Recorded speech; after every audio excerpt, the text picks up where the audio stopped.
ಒಂದು ಅಂಶ, ಹುಬ್ಬಳ್ಳಿನಲ್ಲಿ ಹಿಂದೂ ಹುಡುಗಿ ಕೊಲೆ ಆಗಿದೆ, ನೇಹಾ ಹಿರೇಮಠ್.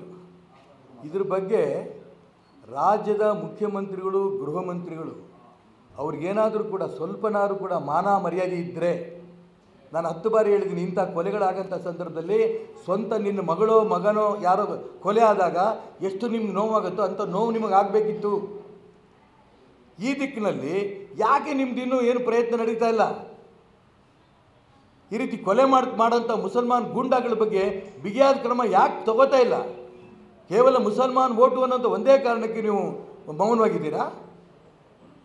ಈ ರೀತಿ ಮುಸಲ್ಮಾನ್ ಗೂಂಡಾಗಳನ್ನು ಬಲಿ ಹಾಕೋಂಥ ಪ್ರಯತ್ನಗಳು ಯಾಕೆ ಮಾಡ್ತಾ ಇಲ್ಲ? ನಾನು ಇದಂತೂ ಒಪ್ಪಲ್ಲ. ಇದೇ ರೀತಿ ಮುಂದುವರೆದ್ರೆ ದೊಡ್ಡ ಹೋರಾಟವನ್ನು ಹಿಂದೂ ಸಮಾಜದ ನಾಯಕರನ್ನ, ಸಾಧು ಸಂತರು ಇಟ್ಕೊಂಡು ಹೋರಾಟ ಮಾಡಬೇಕಾಗತ್ತೆ. ಇದು ಎಚ್ಚರಿಕೆಯನ್ನು ನಾನು ರಾಜ್ಯದ ಮುಖ್ಯಮಂತ್ರಿಗಳಿಗೆ, ಗೃಹ ಮಂತ್ರಿಗಳು ಕೊಡೋಕ್ಕೆ ಇಷ್ಟಪಡ್ತೇನೆ. ಅದೇ ಹೇಳ್ತೀನಲ್ಲ, ಜೈ ಶ್ರೀರಾಮ್ ಅಂತಂದರೆ ಇವತ್ತು ದೇಶದಲ್ಲಿ, ಕರ್ನಾಟಕ ರಾಜ್ಯದಲ್ಲಿ ಇದೊಂದು ಅನ್ಯಾಯ. ರಮೇಶ್ ಸರ್ಕಾರ್ ಫೋಟೋ ಸ್ಟುಡಿಯೋ ಬಿಸ್ನೆಸ್ ನಿಂದ ವರ್ಷಕ್ಕೆ 2 ಕೋಟಿ ಟರ್ನ್ ಓವರ್ ಮಾಡ್ತಿದ್ದಾರೆ. ನೀವು ಕೂಡ ಅವರಿಂದ ಕಲಿಬೇಕಾ? ಅವ್ರ ಜೊತೆ ವಿಡಿಯೋ ಕಾಲ್ ನಲ್ಲಿ ಮಾತಾಡಬೇಕಾ? ಈಗಲೇ ಫ್ರೀಡಮ್ ಆಪ್ ಡೌನ್ಲೋಡ್ ಮಾಡಿ. ಅಕ್ಬರ್ ಅಂತ ಕೂಗಿದ್ರೆ ಖುಷಿ. ಸ್ವತಃ ನಾನು ನೋಡಲಿಲ್ಲ, ಈ ಯೂಟ್ಯೂಬಲ್ಲೆಲ್ಲ ಬಂದಿರುತ್ತೆ. ಆ ಕಾಂಗ್ರೆಸ್ಸಿನ ಅಭ್ಯರ್ಥಿ ಗೀತಾ ಶಿವರಾಜ್ ಕುಮಾರ್ ಅವರು ಹಣೆ ಹಚ್ಚಿದ ಕುಂಕುಮ ಅಳಿಸಿದ್ರಂತೆ. ಹೌದಾ? ಜಗಪಟ್ನಗರಲ್ಲಿ. ಹೌದು ತಾನೆ? ನನಗೂ ಇದು ಯಾರೋ ಹೇಳಿದ್ದು, ನಂಗೆ ಕೇಳೇ ತುಂಬ ದುಃಖ ಆಯಿತು.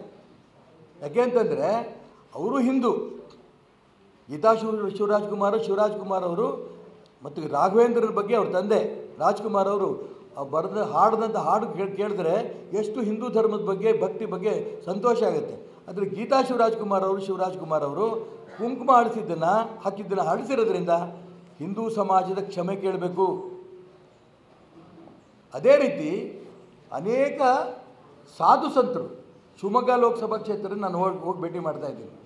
ನಾನು ಹಿಂದೂ ಹೋಗಿ ಭೇಟಿ ಮಾಡಿದೆ. ಒಳ್ಳೆಯದಾಗಲಪ್ಪ ನಿಮಗಂತ ಆಶೀರ್ವಾದ ಮಾಡಿದರು.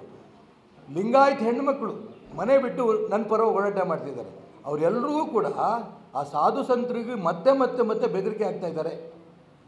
ಯಾವ ಕಾರಣಕ್ಕೂ ಈಶ್ವರಪ್ಪನ ಜೊತೆ ಹೋಗಿ ಕೂಡುದು.